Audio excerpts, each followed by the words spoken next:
History remembers Mansa Musa as the richest man who ever lived. But wealth alone does not build an empire capable of reshaping global economies. Long before his famous pilgrimage shook Cairo and echoed across Europe, West Africa was already operating. Within one of the most sophisticated trade networks on Earth, the story of the Mali.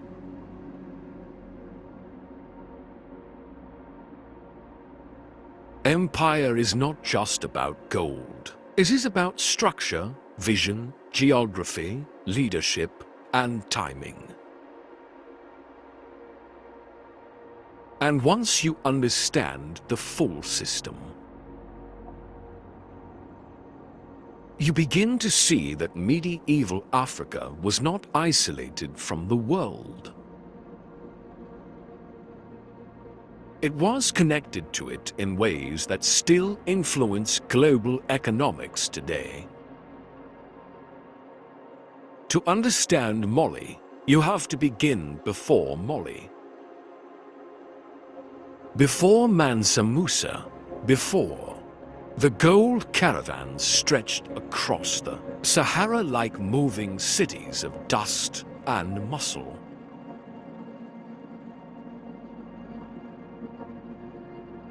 You begin with the collapse of Ghana, another West African empire that had mastered trans-Saharan trade centuries earlier. Ghana had grown powerful by controlling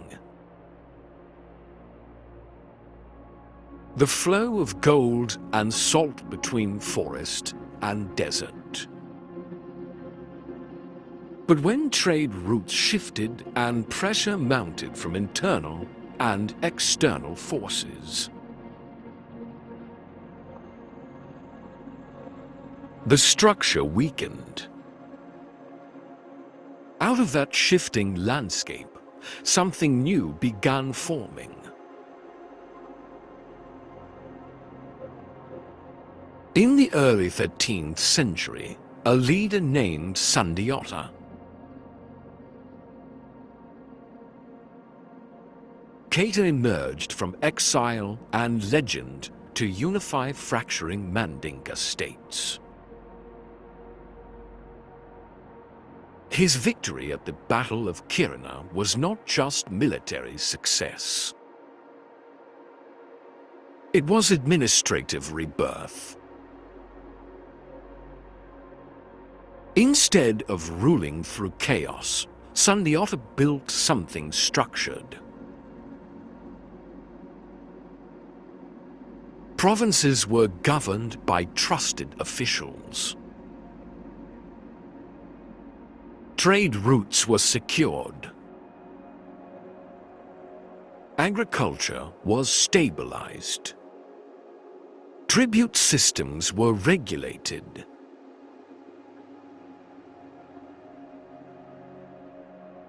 The empire was designed to function beyond one personality. Geography was Mali's first advantage. Positioned between the gold fields of Bambouk and Bior to the south and the Saharan salt mines of Tagaza to the north, Mali controlled the most valuable exchange of the medieval world. Salt preserved food and sustained life. Gold fueled economies and symbolized divine authority. Whoever managed that exchange controlled power. Caravans crossing the Sahara were not small merchant trips. They were massive logistical operations.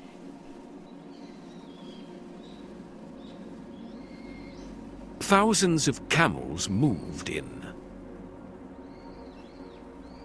Coordinated lines across hostile terrain. Guided by expert navigators who memorized stars. Dunes and seasonal wines. Oases became trade hubs. Languages blended. Islam traveled through commerce rather than conquest. And with it came literacy, law, and scholarly exchange. As Mali expanded, it did not erase local structures. It absorbed them. That flexibility allowed stability. Gold was taxed, but not strangled. Local rulers kept influence while recognizing imperial authority. This balance prevented immediate rebellion and encouraged economic growth.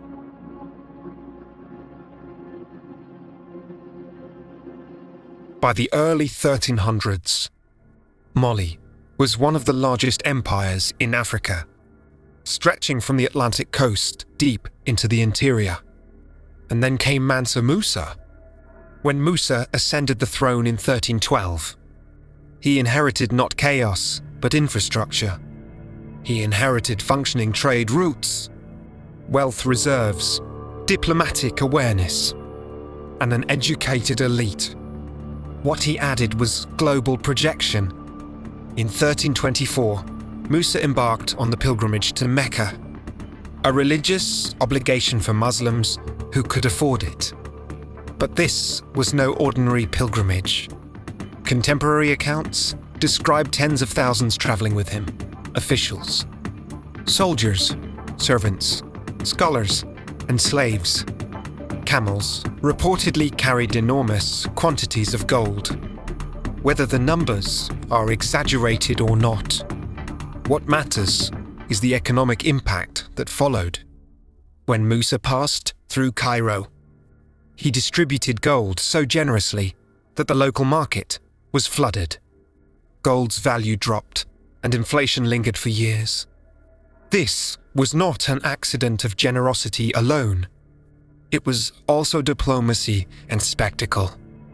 The message was unmistakable. Mali was not peripheral. Mali was central. European cartographers soon began drawing Mansa Musa on world maps, holding a golden orb. Knowledge of Mali's wealth spread through Mediterranean trade networks. Yet something curious happened over the following centuries. As European powers expanded, Mali's story gradually shrank in Western narratives. Not because it lacked importance, but because acknowledging its scale complicated a rising global hierarchy. Back home, Musa invested heavily in infrastructure and scholarship. He commissioned mosques, including the famous Gingerbread Mosque in Timbuktu. He encouraged scholars to settle in Mali. Timbuktu evolved into a center of learning with libraries housing thousands of manuscripts covering astronomy, mathematics, law, medicine, and theology.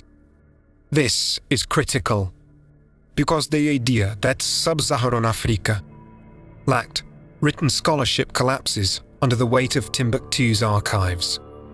The manuscripts were not symbolic. They were analytical.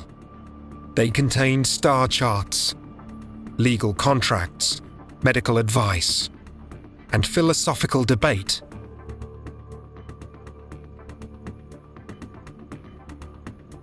The empire functioned as a network. River transport along the Niger complemented desert caravans. Urban centers thrived. Agricultural systems sustained population growth.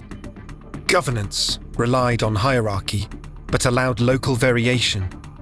This was not primitive improvisation. It was statecraft.